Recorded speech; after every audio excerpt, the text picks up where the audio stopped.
हे दोस्तों नमस्कार। एक बार आप सभी का फिर से बहुत बहुत स्वागत है आप सभी के अपने YouTube चैनल डियर गुरुजी पर। कैसे आप लोग एक बार जो है कमेंट करके जरूर बताइएगा। इसके अलावा साथियों अगर आप लोग पहली बार चैनल से जुड़ रहे हैं तो आप लोग चैनल को सब्सक्राइब कर लीजिएगा। टेलीग्राम ग्रुप पर अगर आप लोग अभी तक नहीं जुड़े हैं जुड़ जाइए, क्योंकि जितने भी इंपॉर्टेंट अपडेट हैं आपको यहीं पर मिलते हैं। आपको हर डेली आपको 2 से 3 शॉर्ट वीडियोज आपको हमारे टेलीग्राम के अलावा इंस्टाग्राम पर जो देखने को मिलते हैं, तो यहाँ भी फॉलो कर लीजिएगा। नीचे आप सभी को दोनों का जो लिंक है मिल जाएगा। व्हाट्सएप पे जुड़ना चाहते हैं तो व्हाट्सएप का ग्रुप का जो लिंक है वो भी आपको डिस्क्रिप्शन बॉक्स मिल जाएगा, वहां से जुड़ सकते हैं। और या व्हाट्सएप पे एक मैसेज करके आप लोग सारी जो अपडेट है प्राप्त कर सकते हैं। ये नंबर हमारा व्हाट्सएप का जो है दिया गया है। इसके अलावा साथियों आप सभी को एक छोटी सी जानकारी देना चाहूंगा कि आपका बीएड प्रवेश परीक्षा का बिल्कुल वेरी न्यू बैच जो है स्टार्ट हो गया है, जिसका नाम है बेटा अर्जुन बैच। ठीक है, अर्जुन बैच जो आपका बिल्कुल जो एकदम न्यू बैच है ये स्टार्ट हो गया है। तो जो लोग बीएड की तैयारी कर रहे हैं, इस बार बीएड प्रवेश परीक्षा की जो है तैयारी कर रहे हैं, अगर इस बैच में जुड़ना चाहते हैं तो इस बैच को जो है आज ही ज्वाइन कर लो, क्योंकि अभी आपका ये बिल्कुल नया बैच है। तो आपकी अगर एक भी क्लास चाहते हो ना छूटे तो इस बैच को ज्वाइन कर लीजिए। अब इस बैच में क्या क्या चीज़ें जो है नई मिलने वाली हैं, देखो इस बैच में कुछ नई चीज़ें हैं। जैसे आपको यहाँ पर अपडेटेड जो है क्या मिलेगा भाई, अपडेटेड आपको यहाँ पर टेस्ट सीरीज मिलने वाला है। नए टेस्ट सीरीज यहाँ पर ऐड किए गए हैं। अपडेटेड आपको यहाँ पर ई बुक्स मिल जाएंगे। ठीक है, बहुत सारी जो चीज़ें आपको यहाँ पर बिल्कुल अपडेटेड मिलेंगी। थ्योरी क्लास आपको जो है कंप्लीट देखने को मिलने वाला है। ठीक है, थ्योरी क्लास आपको बिल्कुल बेसिक से यहाँ पर जो है क्लासेस देखने को मिलने वाली हैं। टेस्ट सीरीज आपको मैंने बता ही दिया, अपडेट वाला जो है मिलने वाला है। रिकॉर्डेड वीडियोस भी होंगे, लाइव वीडियोस भी होंगे, लाइव क्लासेस भी होंगी। वहाँ पर आप जब चाहें ऑनलाइन ऑफलाइन कभी भी क्लासेस को जो आप एक्सेस कर सकते हैं। तो आप इसको परचेज कर सकते हैं। अभी इसका ऑफर प्राइस चल रहा है 50% आपके साथ 749 में। ठीक है, कैसे जुड़ना है, क्या क्या करना है भाई, बहुत सिंपल सा प्रोसेस है। आप सभी को जो है डियर गुरुजी ऑफिशियल करके ऐप है, इस ऐप को जो है डाउनलोड कर लेना है। डाउनलोड करके इसको ओपन करना है। ओपन करने के बाद आपको जाना है पेड कोर्सेज में। देख लो भाई ध्यान से, यहाँ पर आप सभी को पेड कोर्सेज का ऑप्शन मिल जाएगा। पेड कोर्सेज में जो है जाना है और यहीं पर आपको इसके अंदर जो है मिल जाएगा अर्जुन बैच। अर्जुन बैच आप देख लीजिएगा। उसके बाद यहाँ पर नीचे ज्वाइन करने का ऑप्शन दिखा होगा, आप ज्वाइन पे क्लिक करके जो है सिंपली आपके सामने एक आएगा ऑप्शन सबमिट करने का। आपका यहाँ पर नंबर लिखा होगा और यहाँ सबमिट करने का ऑप्शन आएगा। सबमिट जैसे ही आप क्लिक करते हैं तो आपके व्हाट्सएप पर पेमेंट गेटवे लाइव करके आपको एक मैसेज चला जाएगा। ठीक है, आप सिंपली जो है एक परचेज लिंक वहां पर होगा, उस परचेज लिंक पे क्लिक करिएगा और वहां पर आपके सामने गूगल पे, फोन पे कई सारे ऑप्शन आते हैं, उसकी मैसेज जो है पे कर सकते हैं। और जैसे ही पे करेंगे आपके ऐप में जो है आपका बैच मिल जाएगा। अपने ऐप पे जाइएगा, माई परचेज आपका एक सेक्शन मिलेगा, वहां पे आपको आपका बैच जो है देखने को मिल जाएगा। ठीक है, तो जो लोग जुड़ना चाहते हैं आज ही जो जुड़ें और अपनी जो तैयारी है उसको एक नेक्स्ट लेवल पर जो है लेकर जाइए। तो चलिए स्टार्ट करते हैं आज के सेशन को। आज की इस क्लास को हम लोग क्लास की तरफ जो फोकस करेंगे।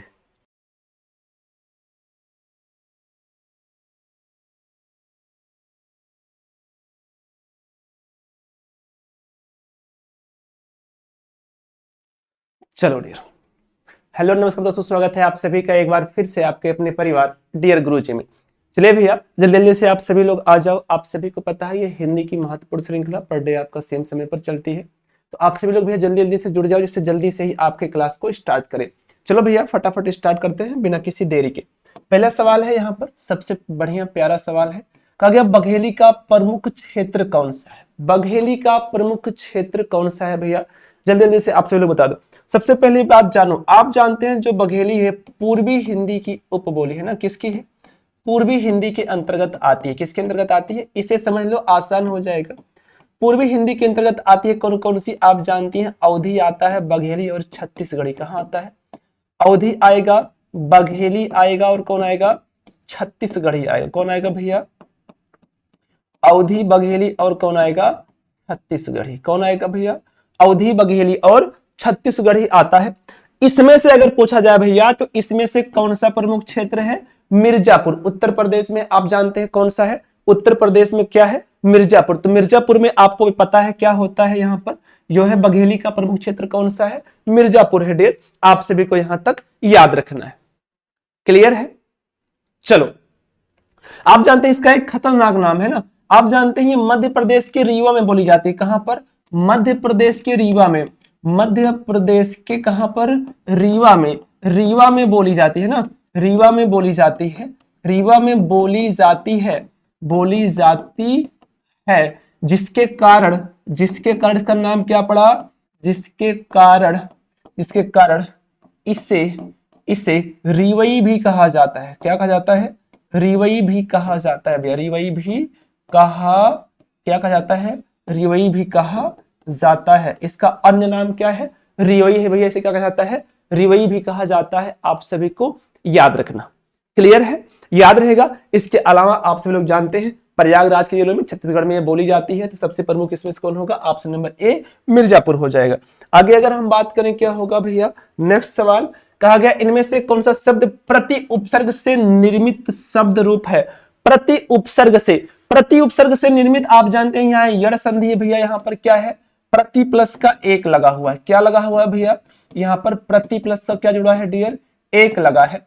प्रत्यक्ष है आप जानते हैं क्या है, यहाँ पर यहां होगा प्रति प्लस का अक्ष होगा। क्या होगा, प्रति प्लस क्या होता है, अक्ष होता है। वैसे आप जानते हैं अच्छी होता है, ये अच्छी या अच्छी लिख सकते हैं, कोई दिक्कत नहीं है, सेम टू सेम होता है। आप जानते हैं प्रतिध्वनि है, तो यहाँ पर प्रति है ही, प्रति प्लस का ध्वनि है ही, ये तो आसान ही है, आप जानते हैं। कहा गया प्रति उपसर्ग से निर्मित शब्द रूप कौन सा है, ऑप्शन नंबर डी है सभी। अर्थात क्या उत्तर आ रहा है भैया, इन्होंने डी उत्तर कर दिया सभी, उन सभी का एकदम सही उत्तर हो जाएगा। क्या होगा भैया, डी सभी उत्तर आएगा। क्लियर है, समझ पाए, आगे बढ़े नेक्स्ट सवाल। चलो ऑप्शन नंबर क्या आया, डी उत्तर आ गया। आगे चले, नेक्स्ट में क्या आएगा, ये सभी। अगला देखो, इनमें से किस शब्द की वर्तनी शुद्ध है, आपको बताना है इनमें से किस शब्द की वर्तनी शुद्ध है, जल्दी से बताइए किस शब्द की वर्तनी शुद्ध है। ज्योत्सना आप जानते ऐसे नहीं लिखा जाता, ज्योत्सना इस प्रकार से लिखा जाता है। ऑप्शन नंबर ए जिन्होंने उत्तर कर दिया भैया, उनका एकदम सही और सटीक उत्तर होगा। क्या होगा, ऑप्शन नंबर ए ज्योत्सना जिन्होंने उत्तर किया है, उन सभी का एकदम सही उत्तर आएगा।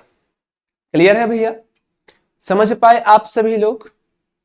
चलो हाँ ठीक, हाँ बिल्कुल, ये यहां से जरा आप देखो क्या होगा, हाँ समझो इसको एक बार मैं आपको बताऊं, ठीक है।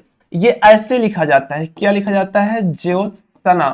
क्या होगा, सा भी आधा ही रहता है, तो ज्योत्सना इस प्रकार से लिखा जाएगा। कैसे लिखा जाएगा, ज्योत्सना। तो ज्योत्सना ये भी नहीं सही होगा, क्या होगा, अगर देखा जाए तो यहाँ पर ये सही, हाँ ये वाला सही है, ऑप्शन नंबर बी होगा ज्योत्सना। जिन्होंने ऑप्शन नंबर बी उत्तर किया भैया, उनका एकदम सटीक उत्तर हो जाएगा। क्लियर है, क्या होगा, बी उत्तर होगा।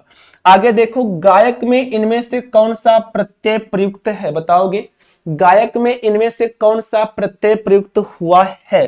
तो अगर हम बात करेंगे तो गायक में आप जानते हैं कौन सी संधि है। पहली बात तो प्रत्यय पूछा गया है, प्रत्यय जानते हैं मूल शब्द के बाद है, तो यहां पर कौन सी संधि है, पहली बात तो यड़ संधि लगी हुई है। क्या लगी हुई है, यड़ संधि है। यड़ संधि है तो यहां से प्रत्यय भी निकलेगा। आप जानते हैं यहां पर क्या है, गए है प्लस का क्या होगा, अक होता है, तो जो लास्ट वाला होता है वो प्रत्यय होता है, तो क्या होगा, ऑप्शन नंबर डी अक प्रत्यय होगा। क्या होगा भैया, अक प्रत्यय होगा। इक तो यहां है ही नहीं, ओक है ही नहीं, एक है ही नहीं। ऑप्शन नंबर डी जिन्होंने उत्तर कर दिया भैया, क्या होगा, अक प्रत्यय होगा, उन सभी का एकदम सही उत्तर आएगा। ठीक है, ऑप्शन नंबर डी। आगे बताना है, छंदानुशासन के रचयिता इनमें से कौन है। छंदानुशासन के रचयिता इनमें से कौन है, जल्दी से आप सभी को बताना है। तो छंदानुशासन के रचयिता कौन है भैया, आप सभी को पता है हेमचंद जी हैं। कौन है भैया, छंदानुशासन के रचयिता कौन है, आप सभी को पता है हेमचंद है, आप सभी को याद रखना है। ठीक है, चलो आप जानते हैं ये एक महापंडित थे। कौन, हेमचंद जी क्या थे, एक महापंडित थे, और इन्हें एक नाम से जाना जाता था, क्या, कलिकाल सर्वज्ञ। क्या जाता था, कलिकाल सर्वज्ञ कहे जाते थे। डियर आप सभी को याद रखना है, अच्छे से समझना है। हेमचंद ऑप्शन नंबर डी सही होगा। इसका उत्तर बताओ, इनमें से किस शब्द में री की मात्रा का उपयोग हुआ है। इनमें से किसमें री की मात्रा का उपयोग हुआ है भैया, बताओ, री की मात्रा का उपयोग किसमें हुआ है। आप लोग छापो और छाप के बताओ री की मात्रा का उपयोग। तो री की मात्रा का उपयोग हुआ है, आप जानते हैं यहाँ रिपु है, यहाँ क्रिया है, वर्षा है, वृष्टि ही तो है। क्या है, वृष्टि। अगर इसका हम वर्ड विच्छेद करें तो क्या होगा, री आएगा, है ना, क्या आएगा, री आएगा, फिर कौन आएगा, सा आएगा, फिर आएगा टा, क्या आएगा, टा आएगा, और फिर आएगा ह्रस्व ई। वा, री, सा, फिर टा, फिर क्या बनेगा, ये इसका है वृष्टि, तो यहीं पर क्या है, री है। यहां पर देखो ये क्या है, रिपु है, रावण है, यहां रावण है, यहां रावण है। एक ही में ऑप्शन नंबर ए से इन्होंने उत्तर किया भैया, उनका एकदम सही और सटीक उत्तर हो जाएगा। बिल्कुल ऑप्शन नंबर क्या उत्तर आएगा, ए एकदम सटीक उत्तर है, वृष्टि। अगला बताना है, निम्न में से कौन सा शब्द सही है, कौन सा शब्द सही है। आप जानते हैं अभी तक दुनिया में सम्यहर और समाहार कुछ है ही नहीं। समाहार होता है, समाहार का मतलब हम समूह से ले सकते हैं, क्या ले सकते हैं भैया, समाहार होता है, समाहार का मतलब हम किससे ले सकते हैं, समूह से ले सकते हैं। डियर आप सभी को याद रखना है ऑप्शन नंबर ए, जितने लोग उत्तर कर पा रहे हैं उन सभी का एकदम सही और सटीक होगा ए, समाहार। क्लियर है, तो ऑप्शन नंबर ए सही होगा। आगे बताओ भैया, का खा गा पत्रिका का प्रकाशन कहां से होता है, बताओ जरा। ये जो का खा गा पत्रिका है इसका प्रकाशन कहां से होता है, जल्दी से आप सभी लोग हमें बताएंगे। चलो छापो डियर। तो आप जानते हैं अगर हम का खा गा की बात करें तो ये होता है कहां से, इलाहाबाद में। वर्तमान में आप कहां से होता है, प्रयागराज। कहां से हुआ है, आप जानते हैं प्रयागराज। प्रयागराज या क्या कह सकते हैं, इलाहाबाद। क्या कह सकते हैं, प्रयागराज या इलाहाबाद कह सकते हैं। आप सभी को पता है ये जो काखा गा है प्रयागराज इलाहाबाद, कब ये आप जानते हैं, 1963 ईस्वी। याद रखो कब भैया, 1963 ईस्वी में, है ना। ये जो काखा गा पत्रिका है 1963 ईस्वी में, है ना, ईस्वी में शुरू हुआ।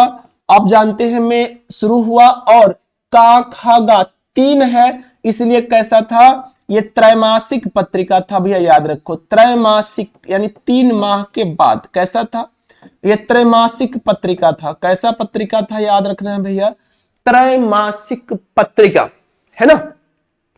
किस वर्ष हुआ, याद रखो 1963 में। किसके द्वारा हुआ, आप जानते हैं, बताओ जरा, आप हमें जरा छाप के बताओ। रघुवंश लक्ष्मीकांत वर्मा, रघुवंश लक्ष्मीकांत वर्मा और रामस्वरूप लक्ष्मीकांत वर्मा, वर्मा और रघुवंश लक्ष्मीकांत वर्मा और रामस्वरूप कौन, और आपको याद रखना है रामस्वरूप चतुर्वेदी द्वारा। किसके द्वारा, रामस्वरूप चतुर्वेदी द्वारा इसका जो है प्रकाशन संपादन किया गया था। आप सभी को याद रखना है ये सारी चीजें। का खा गा पत्रिका कहां से, इलाहाबाद से।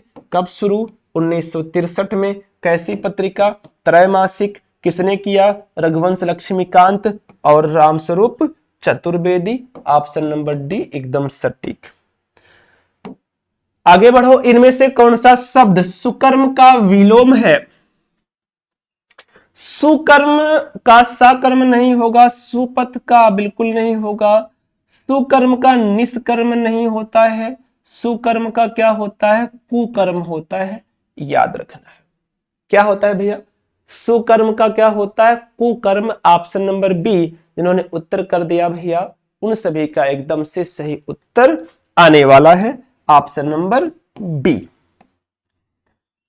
कहा गया इसमें से मध्य वर्ग की पारिवारिक समस्या को दर्शाने वाला मोहन राकेश का कौन सा नाटक है। मोहन राकेश का नाटक है जो मध्य वर्ग की पारिवारिक समस्या को दर्शाया है, आधे अधूरे। कौन सा नाटक है, आधे अधूरे में जो मध्य वर्ग के पारिवारिक समस्या है, जो मध्य वर्ग में पारिवारिक समस्या होती है उसके बारे में मोहन राकेश ने बहुत विधिवत यथावत रखा है। अगर आपको भैया कभी समय मिले तो आप इसे एक बार देख सकते हैं, पढ़ सकते हैं, आपको बड़ा अच्छा लगेगा, बड़ा मजा आएगा। आपको भैया यहां पर याद रखना है। क्लियर है, चलो आधे अधूरे। कहा गया पीपर पात सरिस मन डोला, पीपर पात सरिस मन डोला। अगर हम देखें तो यहां पर कौन सा अलंकार है? कहा गया पीपर पात सरिस मन डोला। आप जानते हैं सरिस का मतलब होता है के समान, के समान, और यह वाचक शब्द है। कैसा है? ये जो सरिस है क्या है? वाचक शब्द है। पीपर के पत्ते, पीपल के पत्ते के समान मन भी डोलता है, पीपल के पत्ते के समान मन भी डोलता है। आप सभी लोग जानते हैं जहां पर उपमेय का उपमान से समानता बताई जाए वहां पर क्या होता है? उपमा अलंकार होता है। उपमा अलंकार के आप जानते हैं क्या होता है? 4 अंग होते हैं। उपमेय, उपमान, वाचक शब्द और साधारण धर्म। साधारण धर्म जो दोनों में कॉमन हो। मन आप जानते हैं क्या होगा? डोलना। क्या होगा? डोलना साधारण धर्म है, आप सभी को पता होना चाहिए, है ना। आप जानते हैं पीपल का पत्ता और मन दोनों डोलते हैं। पीपल का पत्ता यानी आप जानते हैं मानव चेष्टा से जो संबंधित होता है या मानव अंग से संबंधित होता है उसे उपमेय कहते हैं, उसे उपमेय कहते हैं। और पीपल का पत्ता यानी आपके पृथ्वी पर प्राकृतिक रूप से जो एक विशेषता रखते हैं उसे उपमान कहते हैं। तो याद रखो उपमान की समानता उपमेय से बताई जा रही है, इसलिए क्या होगा? ऑप्शन नंबर ए होगा उपमा अलंकार। उत्प्रेक्षा में जनु जानु जनु मनु मानु मनहु, अर्थात आप सभी लोग जानते हैं यह होगा, तो उत्प्रेक्षा अलंकार होगा। ऑप्शन नंबर ए जो उत्तर कर रहे हैं उनका सही है। इनमें से कौन सा शब्द तद्भव है? बताना है। बेहद आसान और प्यारा सा क्या है जल्दी से बताएंगे। चलो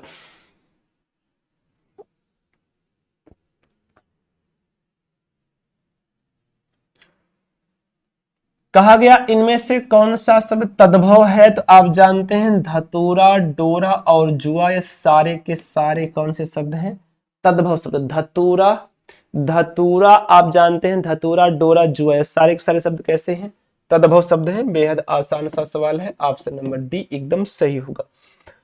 आगे बताना है भक्ति रस के प्रतिष्ठापक, है ना, आचार्य इनमें से कौन से हैं?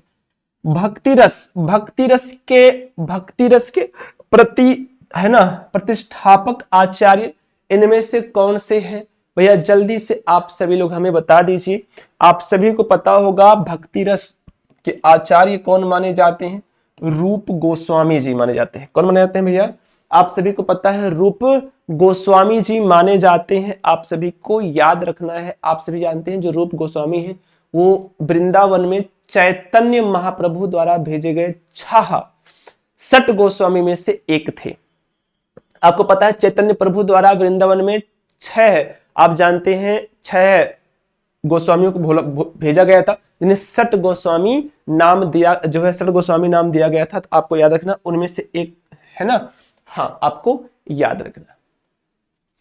आगे आप जानते हैं आचार्य भरत मुनि, इनके अनुसार तो रस, इनके अनुसार रस की संख्या अगर पूछे, इनके अनुसार रस की संख्या, है ना, रस की संख्या 8 ही होती है। कितनी होती है? इनके अनुसार, भरत मुनि के अनुसार रस की संख्या कितनी होती है? 8 होती है। इन्हें, है ना, याद रखना है। ठीक है, आगे बात करें, ये एकदम सही होगा। कहा गया क्रिया के संबंध में इनमें से कौन सा कथन सही है? क्रिया के संबंध में इनमें से कौन सा कथन सही होगा भैया? जल्दी से आप सभी लोग छाप के बताएंगे, फटाफट से छापो। क्रिया के संबंध में इनमें से कौन सा कथन सही है? आप कहते हैं क्रिया अविकारी शब्द है। आप समझ लो क्रिया अविकारी। आपको पता है एक होता है विकारी, जिसको लिंग वचन काल और कारक के अनुसार बदल सकते हैं, विकारी होता है। कौन कौन विकारी शब्द होते हैं? आपको पता होगा, संज्ञा होता है, सर्वनाम होता है, क्रिया होता है और विशेषण होता है। क्रिया और विशेषण, है ना। तो आप जानते हैं क्रिया अविकारी शब्द है, बिल्कुल नहीं, क्रिया अविकारी नहीं, विकारी शब्द है। क्रियापद के उस अंश को धातु कहते हैं जो किसी क्रिया के विकारी रूप में पाया जाता है। अच्छा भैया, क्रियापद के उस अंश को धातु कहते हैं जो किसी क्रिया के प्रायः सभी रूपों में पाया जाता है ना। या डी, उपरोक्त में से कोई नहीं। आप बताएंगे इसमें से क्या आप सभी का भैया उत्तर आएगा, फटाफट से आप सभी लोग हमें बताएंगे जो भी उत्तर आएगा।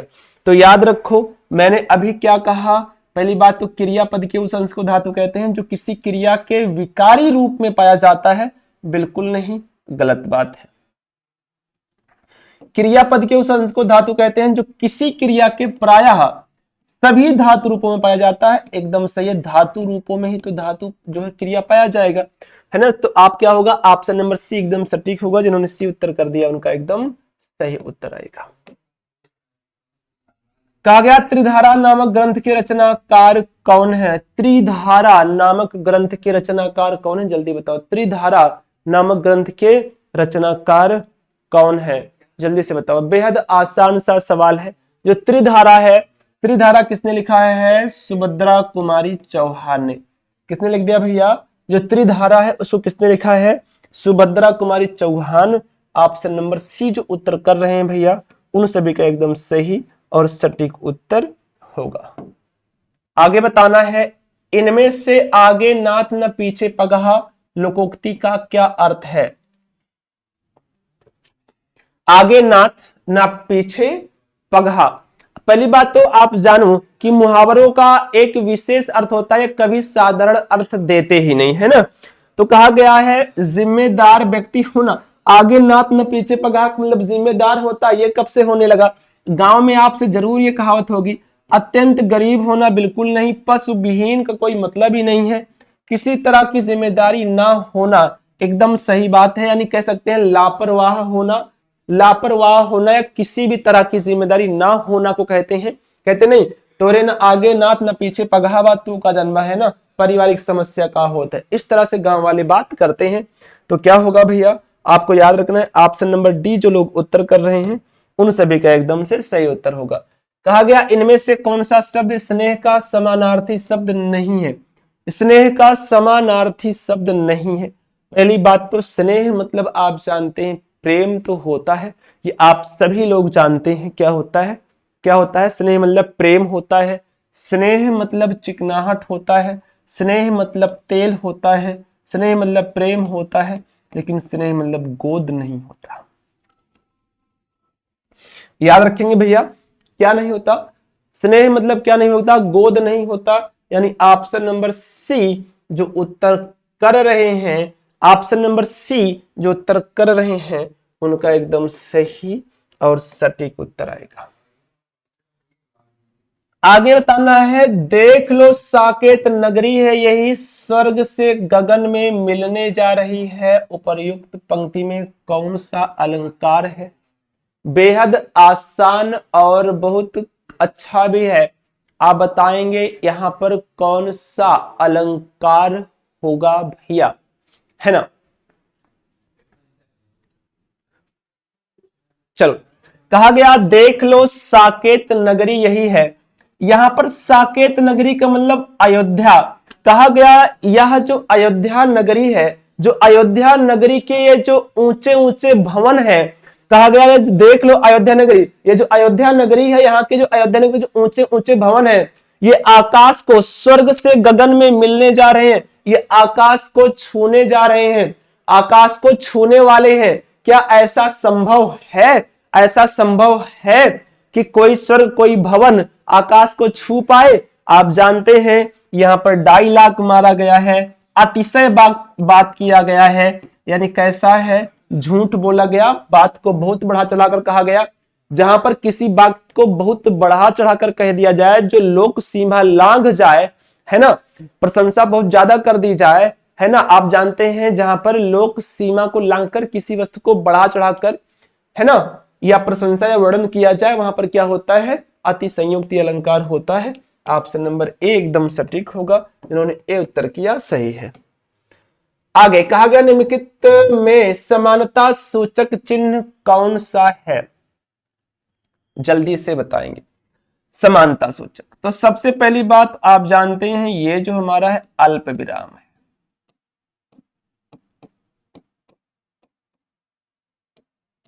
है ना। ये जो आपका होता है इस प्रकार से, ये है ना, एकहरा होता है ऐसे और दोहरा होता है, इसे हम उद्धरण चिन्ह कहते हैं। क्या कहते हैं? उद्धरण कहते हैं। समानता का मतलब जो समान बताए एक दूसरे को, क्या बताए, जो समान रूप से दिखाए उसे क्या कहते हैं? समानता सूचक कहते हैं भैया, है ना, आपको याद रखना है। ठीक है, चलो आगे देखो, नेक्स्ट ए होगा। अगला है, इनमें से कबीर किस मुगल शासक के समकालीन थे? कबीर किस मुगल शासक के समकालीन थे? तो आप सभी को पता है कबीर दास जी जब थे उस वक्त कौन थे? सिकंदर लोदी। किसके समकालीन कवि थे? जो है आपसे पूछे कि जो ये कबीर दास जी हैं ये किसके समकालीन थे भैया? तो आप सभी को पता है किसके समकालीन थे? सिकंदर लोदी। किसके? सिकंदर लोदी के समकालीन थे। ऑप्शन नंबर सी जो उत्तर कर रहे हैं उनका सटीक होगा सिकंदर के समकालीन। आगे, इनमें से संयुक्त सर्वनाम का उदाहरण कौन सा है? इनमें से संयुक्त सर्वनाम का उदाहरण कौन सा है? संयुक्त का मतलब यह होता है भैया, सबसे पहली बात तो आप समझ लो, एक से अधिक शब्दों को जोड़कर बनाए गए सर्वनामों को हम संयुक्त सर्वनाम कहते हैं। एक से अधिक शब्दों को जोड़कर बनाए गए सर्वनाम को हम क्या कहते हैं? हम संयुक्त सर्वनाम कहते हैं। आप जानते हैं ये कोई शब्द जो हमारा है अनिश्चयवाचक होता है ना, सब कुछ, कुछ भी, आप और कोई, कुछ और कोई आ जानते हैं अनिश्चयवाचक है। ये सभी का क्या है भैया? ये संयुक्त नहीं है, कुछ ना कुछ सर्वनाम है। लेकिन ये कैसा है? एक से अधिक शब्दों को जोड़कर सर्वनाम बना दिया गया, इसलिए क्या होगा? संयुक्त सर्वनाम होगा। ऑप्शन नंबर डी जो उत्तर कर पा रहे हैं भैया उनका एकदम सटीक और सही उत्तर होगा, कुछ ना कुछ संयुक्त सर्वनाम का एग्जाम्पल है। ऑप्शन नंबर डी बेहद सही और सटीक उत्तर होगा। कहा गया खड़ग विलास प्रेम इनमें से किस स्थान से संबंधित है? खड़ग विलास प्रेस क्या है? खड़ग विलास प्रेस क्या है? खड़ग विलास प्रेस इनमें से किस स्थान से संबंधित है? आप सभी लोग बताएंगे ये जो है किस स्थान से संबंधित है, जल्दी से बताओ, फटाफट से भैया बताएंगे किससे संबंधित है। तो आप सभी को पता है ये कहां से संबंधित है? पटना से। कहां से भैया? पटना से है। आप जानते हैं इसे कब? 1880 ईस्वी में। कब? 1880 ईस्वी में। किसने? रामदीन ने, है ना।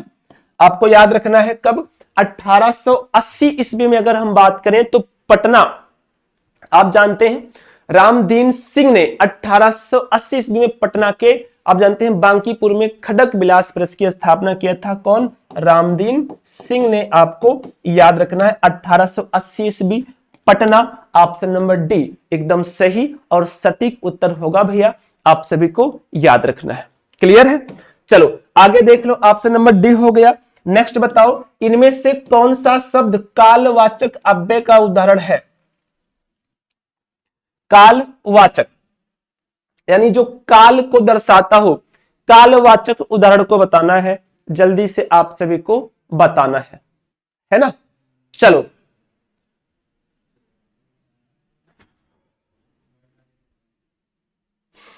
तो पहली बात तो देखो, इधर उधर कैसा है? स्थानवाचक है ना। ये आप जानते क्या होगा? तब होगा, अब होगा, क्या होगा? कालवाचक कौन होगा? तब होगा, अब होगा, आज होगा, कल होगा, क्या होगा? आज होगा, कल होगा। ये सभी क्या है? आप सभी को याद रखना है कालवाचक है। क्या है? कालवाचक है। तुरंत शब्द हो गया, क्या हो गया भैया? तुरंत शब्द। ये सभी के सभी कैसे हैं?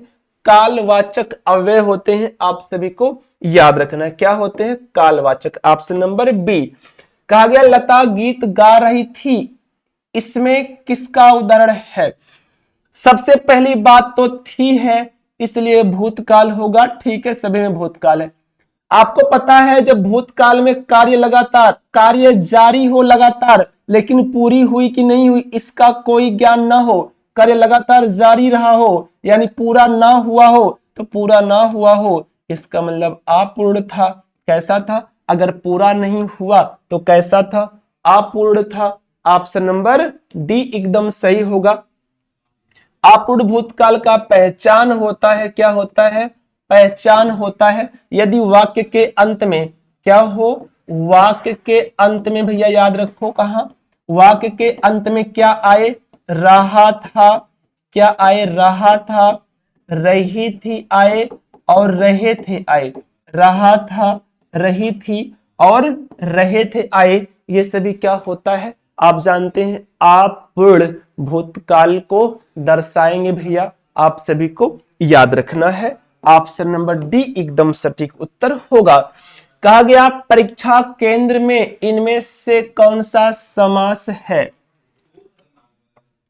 परीक्षा केंद्र में, परीक्षा केंद्र में इनमें से कौन सा समास है?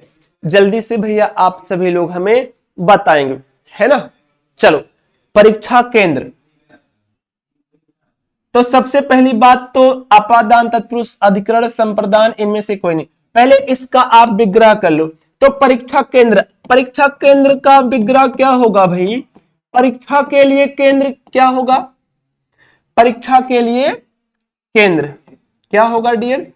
परीक्षा के लिए केंद्र होगा। क्या होगा? परीक्षा के लिए केंद्र। अब आपको पता है के लिए किस में आता है? संप्रदान में आता है। किस में आता है? संप्रदान में आता है। तो संप्रदान तत्पुरुष समास ऑप्शन नंबर सी हो जाएगा। अधिकरण में पर ऊपर मिल जाएगा। क्या मिल जाएगा? में पर ऊपर मिल जाएगा। अपादान से मिलेगा लेकिन अलग कर देगा तो, अलग कर देगा तो क्या होगा? ऑप्शन नंबर सी संप्रदान कारक होगा। एकदम सही, ऑप्शन नंबर सी। इनमें से चा वर्ग के वर्णों का उच्चारण स्थल कौन सा है? आप सभी को बता दूं मैं, ई है हरस और दीर्घ ई, और चा वर्ग पूरा आपका चा वर्ग या और सा, इन सभी का चा वर्ग का मतलब होता है चा छा ज्या झा या। क्या होगा? चा छा जा झा या। ये सभी कहां से होते हैं? ये सभी तालव्य ध्वनियां हैं भैया। Option number B. कैसे है? तालव्य ध्वनियां है। ऑप्शन नंबर बी से इन्होंने उत्तर कर दिया। तालु उन सभी का एकदम से सही होगा। दंत्य कौन सा होता है ना? आप जानते हैं दंत्य कौन सा होता है? तो आप जानते हैं क्या होगा?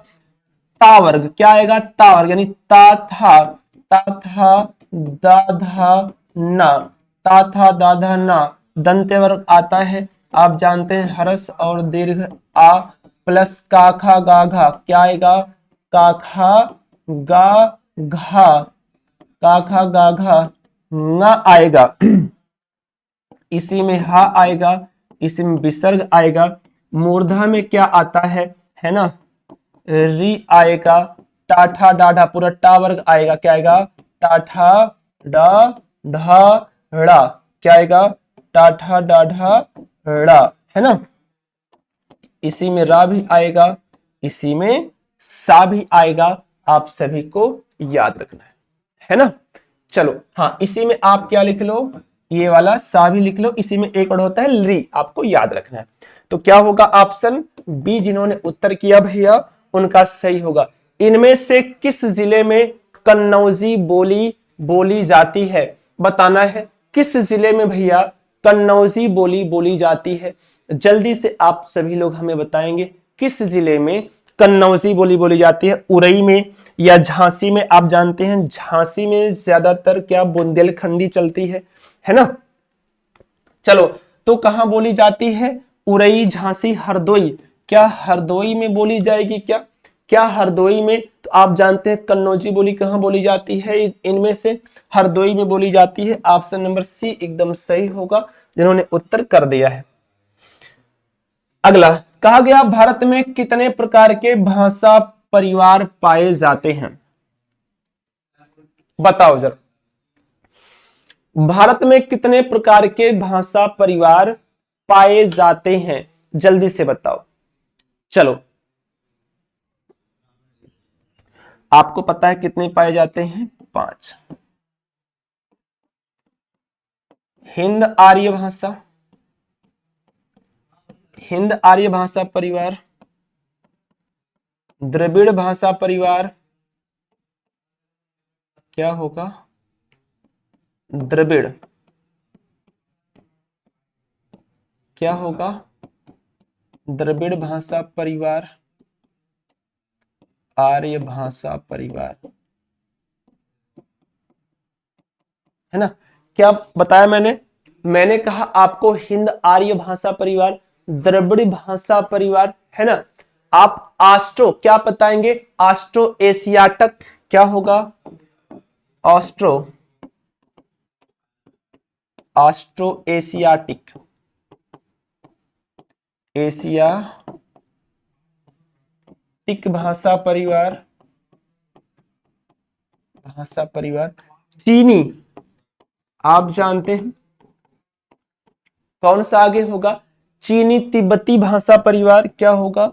एक आप बताएंगे, चीनी तिब्बती भाषा परिवार, एक आपको छाप के बताना है, क्या होगा? जल्दी से बताओ, बेहद आसान है, बहुत कम बोला जाता है, फिलहाल आप हो सकता है ना समझ पाए। अंडमान, है ना। क्या होगा? आप सभी को याद रखना, कैसा होगा? अंडमानी भाषा परिवार, कैसा होगा? अरे सॉरी, अंडमानी भाषा परिवार, क्या होगा? अंडमानी भाषा परिवार कितने होते हैं? 5 होते हैं। ठीक है भैया, आगे। इनमें से कौन सा शब्द हमेशा बहुवचन में प्रयुक्त होता है? कौन सा हमेशा? आप सभी को पता है सदैव बहुवचन क्या होते हैं? सदैव बहुवचन, सदैव बहुवचन आप जानते हैं क्या होता है? दर्शन होगा, दर्शन, हस्ताक्षर, दाम, अक्षत, ओठ, बाल, केस, आंसू, प्राण, है ना। ये सारे के सारे क्या होते हैं भैया? सदैव बहुवचन में प्रयुक्त होते हैं, आप सभी को याद रखना है। क्या होगा? ऑप्शन नंबर सी एकदम सटीक होगा, जिन्होंने उत्तर कर दिया है। आगे, इनमें से किस पत्रिका का संपादन अज्ञा नहीं, कहा गया इनमें से किस पत्रिका का संपादन अज्ञा जी ने नहीं किया? किसका संपादन अज्ञा जी ने नहीं किया है भैया? जल्दी से आप सभी लोग बताएंगे। ठीक है, आप सभी को पता होगा दिनमान, विशाल भारत, नव भारत टाइम्स, इन्होंने किया है, नंदन का नहीं किया है। किसका नहीं किया है? नंदन। आप सभी को पता है नंदन का इन्होंने नहीं किया, किसने किया है?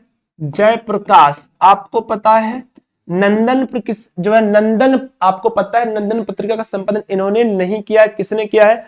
जयप्रकाश भारती ने। किसने किया है? जयप्रकाश भारती ने किया है। भारती आप जानते हैं कब?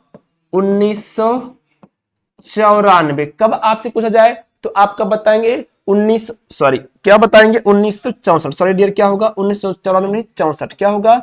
1964 ईस्वी में, है ना। किसके? पंडित, आप जानते हैं किसके? पंडित नेहरू जी की स्मृति में। किसके?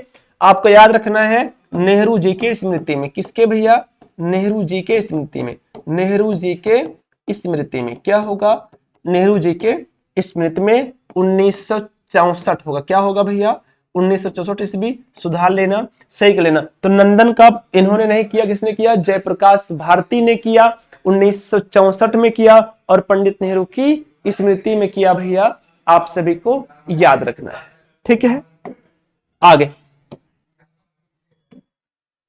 इनमें से कौन ज्ञानपीठ से सम्मानित रचनाकार नहीं है? आपको पता है, रघुवीर चौधरी है, राजेंद्र शाह है, पन्नालाल पटेल है। मृदुला गर्ग को क्या नहीं मिला? ज्ञानपीठ पुरस्कार नहीं मिला है। सी को आप उत्तर कर सकते हैं। अगला बताना है, निम्न वाक्यों में से अपादान कारक किस वाक्य में आया है? अपादान कारक किस में आया है?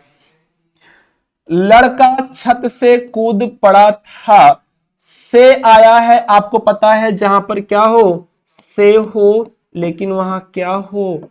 अलग हो, अलगाव का भाव हो, वहीं पर होता है अपादान।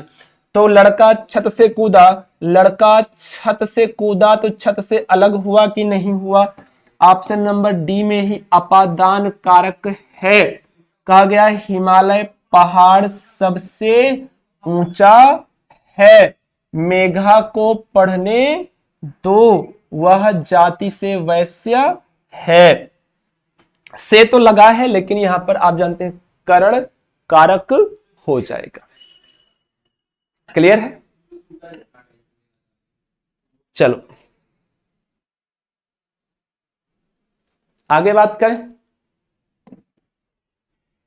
लड़का छत से कूद पड़ा, अर्जुन का पर्यायवाची शब्द इनमें से कौन सा है? अर्जुन, तो बेहद आसान बात है, आप सभी को पता होगा।